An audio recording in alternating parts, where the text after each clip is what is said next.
The Free People would need all the help they could get to resist the armies of Sauron, and sometimes things would look so grim that the Great Eagles would come to their aid in their darkest hour. We often wonder if the Eagles acted alone, or if someone was commanding and guiding them, and if so, who could have such authority? Hey guys, it's Carl here, and in today's episode, we'll be unraveling the mysteries surrounding the Eagles' arrival to the Battle of the Black Gate. So the first question that we need to answer is, could the Eagles have noticed that a battle was brewing, and so they chose to fly out and help the Free People? We've seen this happen before in the Battle of the Five Armies, when the Eagles spotted an army of orcs gathering for war in the Misty Mountains, though I don't think that this was possible for the Battle of the Black Gate. The only way the Eagles managed to see the orcs was because their eyries were in the Misty Mountains, and so they could very easily notice any orc movements, for they were gathering right beneath their home. These mountains were incredibly far away from Mordor, and it wouldn't make sense for the Eagles to travel that far to hunt or scout, and so it's much more likely that someone told them about the Battle of the Black Gate. Now people usually mention 4 characters that might have done so: Manwë, Galadriel, Elrond, and Radagast, and so I'll be discussing the reasons for each of these characters, though I feel that one of them really stands out amongst the rest.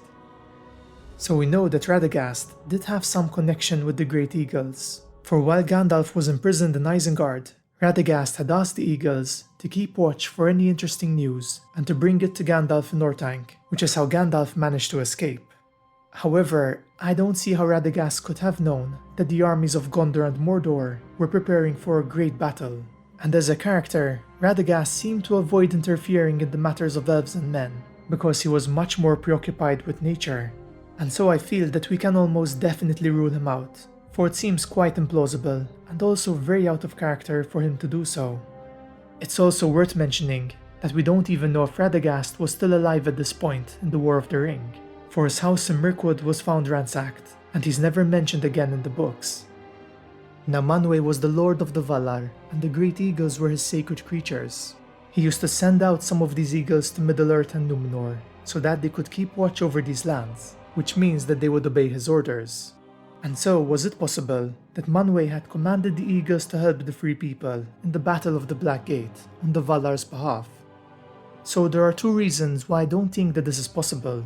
First of all, one of the reasons that Manwë used to send out these eagles to these lands was so that they could bring news to him about any interesting events that were taking place, such as the movements of Morgoth's armies, which to me implies that he depended upon his servants to obtain information. And if this were the case, how could he know about the Battle of the Black Gate? It seems that he would depend upon the Eagles to inform him about this war, and that the Eagles would already know about it before he could send them out in the first place, which would make it a bit redundant and a massive detour.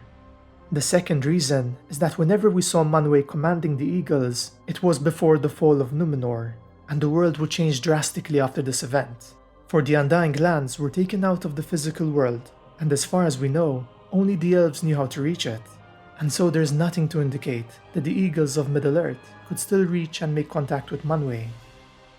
Now I feel like it's best to discuss Galadriel's and Elrond's involvement simultaneously, as I believe that the 2 of them are connected somewhat. So the elves have always had a strong relationship with the Eagles ever since the First Age, when they used to protect the borders of Gondolin and bring news to its king, and they managed to maintain this strong relationship throughout the Third Age. We can see how the messengers from Rivendell had spoken to the Great Eagles to help them scout out the nearby lands before the Fellowship started their quest, and Galadriel would send out Gwaihir the Eagle to look for and rescue Gandalf after his battle with the Balrog.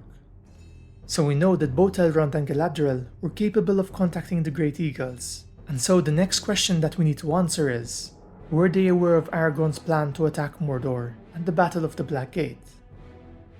Now we know that Elrond had sent out his sons Elrohir and Elladan to help Aragorn lift the siege of Minas Tirith, and after their victory, they took part in his war council to prepare their next move against Sauron. They told Aragorn that their father had also sent them out with another purpose, to counsel him to attack the Black Gate and draw out Sauron's forces from Mordor, and this means that Elrond's plan was exactly the same as Aragorn's.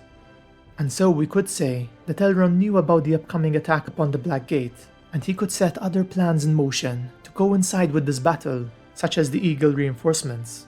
We also know that Elrond and Galadriel were very close in each other's council, and I feel quite confident that they would have surely discussed such a plan together.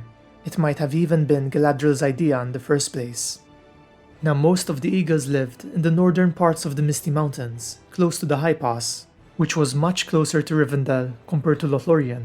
And so I believe that it's much more likely that messengers from Rivendell had reached out to them rather than from Lothlorien.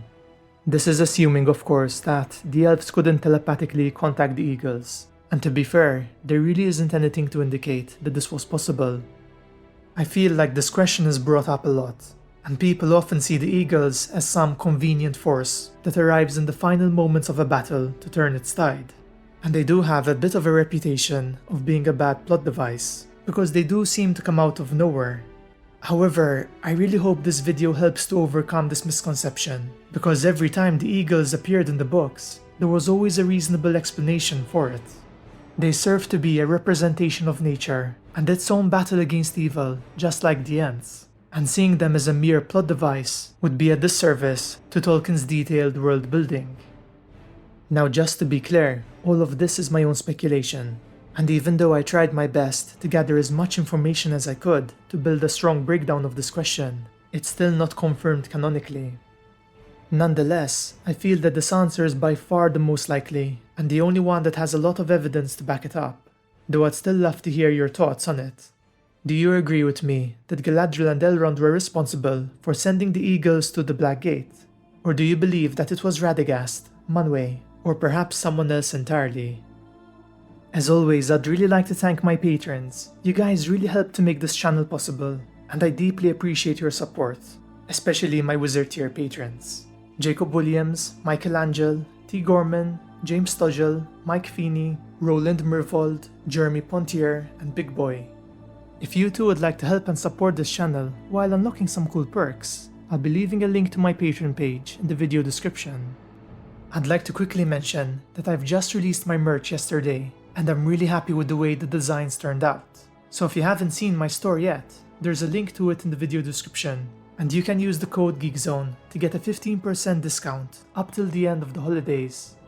I'll also be leaving links to our Facebook page, Instagram, Discord, and Twitter communities, so follow us if you'd like to have some extra Lord of the Rings lore in your day-to-day lives.